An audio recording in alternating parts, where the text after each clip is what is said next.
ថ្ងៃនេះមានផលិតផលថ្មីមកណែនាំជូនបងៗជាប្រភេទម្សៅផ្លែឈើម្សៅផ្លែឈើនេះគឺងាយស្រួលមែនទែនសម្រាប់ម៉ាក់ដែលមានផ្ទះនៅឆ្ងាយផ្សារឬក៏ពិបាកទុកដាក់អីអាចងាកមកប្រើជាប្រភេទម្សៅអញ្ចឹងវិញគឺងាយស្រួលទីមួយនេះគឺជាប្រភេទម្សៅផ្លែបឺ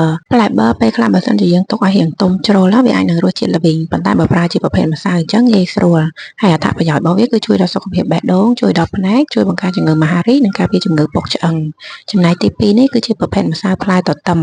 រាងប្លែកព្រោះថាបើសិនជាយើងមានផ្លែទទឹមភាគច្រើនគឺយើងកិនយកទឹកដើម្បីឲ្យកូនញ៉ាំប៉ុន្តែនេះគឺគេចម្រាញ់ចេញជាម្សៅដើម្បីឲ្យយើងយកមកបបរឲ្យកូនញ៉ាំហើយចំណែកអត្ថប្រយោជន៍របស់ម្សៅទទឹមនេះគឺជួយទប់ស្កាត់ការរលាកជួយជំរុញប្រព័ន្ធភាពស៊ាំជួយមុខងារខួរក្បាលជួយដល់តម្រង់នោមចុងក្រោយនេះគឺជាប្រភេទម្សៅផ្លែគីវីបងនឹងស្រាប់ហើយគីវីគឺសម្បូរទៅដោយជាតិ fiber មែនតើបើសិនជាអូនកំពុងតែមានអាការៈក្តៀនណាផ្លែគីវីនេះគឺ best recommend សម្រាប់បងហ្មងហើយអត្ថប្រយោជន៍ក៏ល្អច្រើនដែរចំពោះម្សៅផ្លែទាំង3មុខនេះគឺអូនអាយុចាប់ពី6ខែឡើងគឺអាចប្រើបានក្នុងបរិមាណកន្លះស្លាបព្រាកាហ្វេនៅក្នុងមួយថ្ងៃអាចប្រើធ្វើជាបបរផ្លែឈើធ្វើនំឬក៏ទឹកក្រឡុកឲ្យកូនញ៉ាំក៏បានដែរហើយបើសិនជាបងចាប់អារម្មណ៍ចង់បានអាចរកបាននៅក្នុងផេកគ្រឿងទេសកុមារ NSP អរគុណច្រើន